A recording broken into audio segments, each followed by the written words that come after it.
In part 4 of this series, we're going to explore news articles and police statements the day after and the following days of Beverly's murder. We're going to confront some material that is unsettling by its nature, so viewer discretion is advised.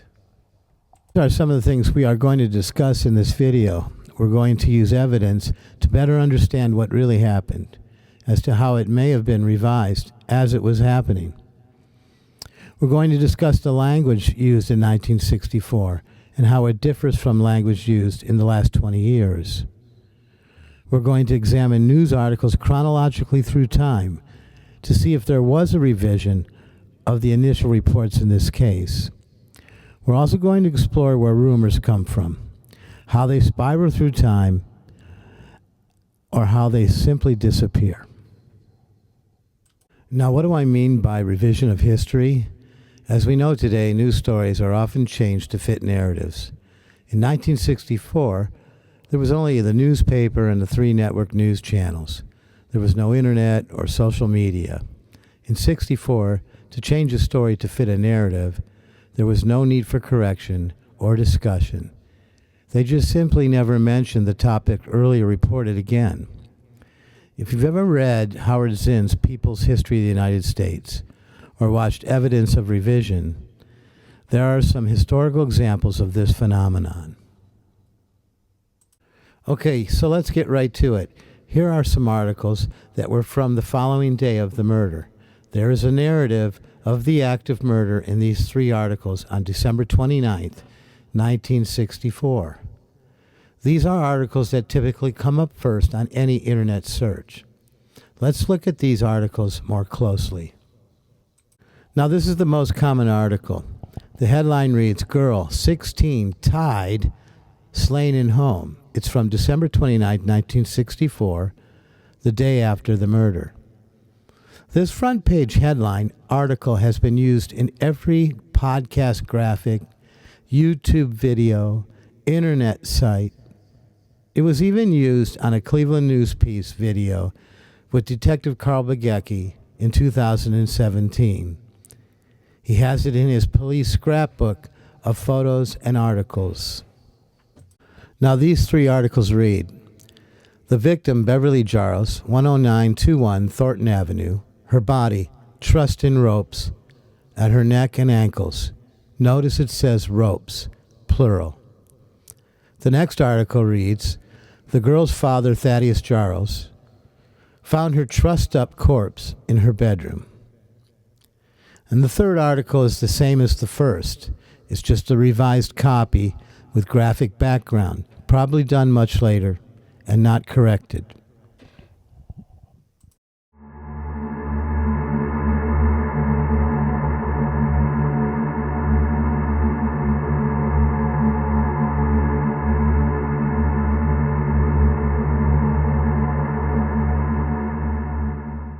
This from Monday, December 29th. Police reported that the killer had with him 3 lengths of clothesline, tied in loops with square knots. 2 of the loops were found under Beverly's body, the 3rd draped across her neck.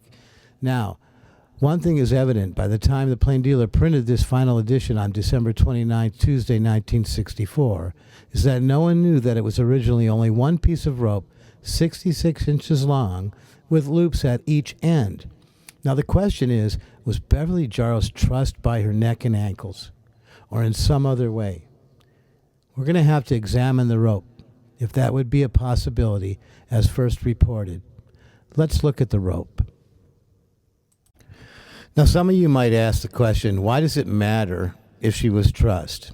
She was murdered, stabbed, and choked, and what difference would it make? I can only respond with this. It was stated in an article shortly after that the rope is the only tangible evidence that the police have that belonged to the killer. It definitely tells its own story and could possibly reveal something about who made it. Now, here's a photograph of the rope, and I want to explain to you the dimensions of this rope.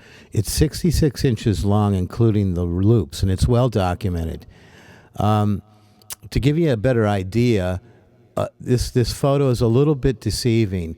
The detective Vincent Raymond from 1964 was trying to describe this rope as in what other uses it could be used for.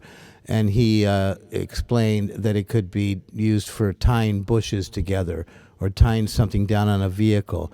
One of the uses he mentioned was jumping rope. So it gives you an idea that this is a pretty long piece of rope.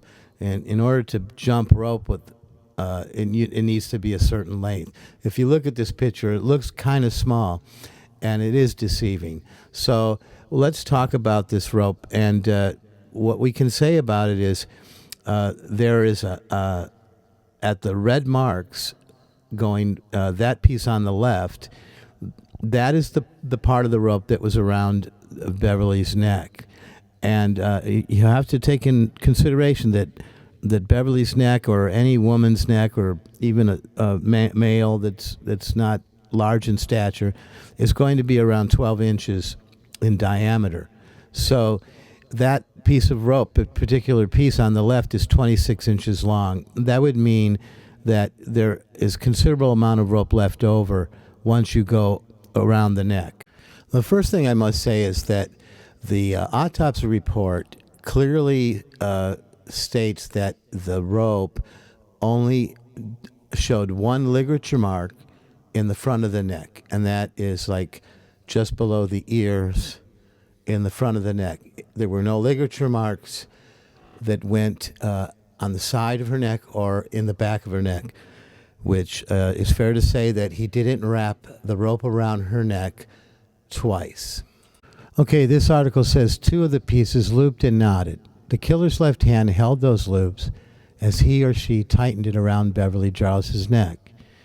Now, in my opinion, with a 12-inch neck circumference, there's a lot more than just 20 inches on each end. It would be a little bit more than that, maybe 26, 27. That's quite an arm stretch to be strangling someone up close and personal with that rope. In my opinion, that rope was designed specifically for another purpose. Now, in the first place, I didn't really want to get into all this, actually how the murder was done and the stabbing and the strangling and that. My first entry into this was totally different, as you know, if you've seen my other videos, 1, 2, and 3. But I thought it was a legitimate question to ask, since it is historically documented on the first day, and it was never corrected. So I don't feel that it's something that I'm making up. It's something that legitimately should be asked, and that's why I made this video. Now, this is a Garrett-style strangling device used by professional hitmen. It measures anywhere from 24 inches to 40 inches. It's like a pair of shoes.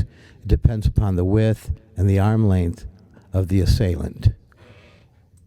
Now, the argument will be that the rope was 66 inches in total, including the loops, but untied and laid out, which was never clarified.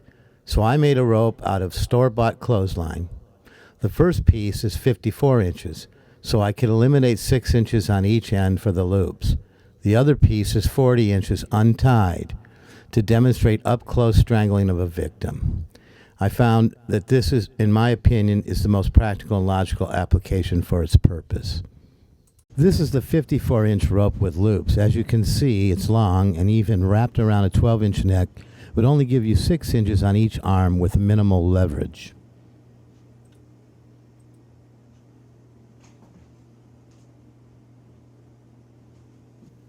Here we have the 40-inch untied, so around 30 inches with loops. This can be used straight forward or cross-armed like you would see in a murder movie. It provides maximum leverage.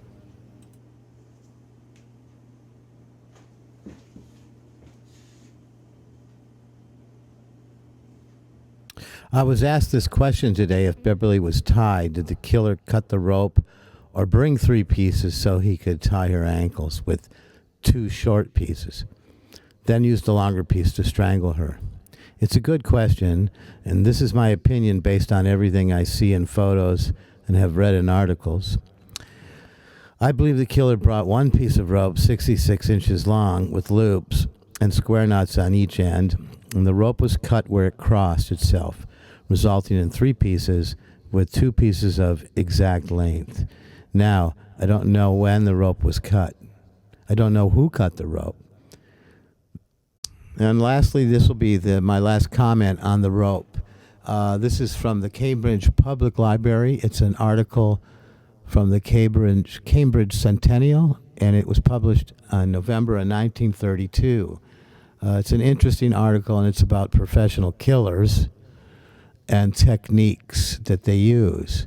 In this article, it says, incidentally, police are convinced that it is the pride of the execution squads, specializing in this modernized type of murder, to bind their victims in such a manner that they will strangle themselves to death in their struggle to free themselves of their bonds. It goes on to say it is a comparatively new trick. The victim is first subdued by a blow on the head with a blunt instrument, then a sash cord is noosed around the neck with a few convenient knots, and the loose end is brought around under the drawn-up knees, looped around the back, and made fast so the victim, on awakening, tightens the noose when he tries to frantically free himself by straightening his legs. Here are some photographs from the crime scene, most likely shot December 29th or 30th. Some of these photos are excellent and shot with a top-quality 35mm lens, most likely a Leica Flex or a Pentax. The others appear to be of a much lesser quality, perhaps without permission. Included are zoom shots of the side door locking mechanism, the shoes in the upstairs part of the room where the dressers were, the radio on the nightstand between the beds, and zooms of the hole in the ceiling before and after it was enlarged. This photo has never been seen by many folks who have studied this case for a couple of decades. Its source is unknown.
Rumors and rhetoric. Let's start with rhetoric.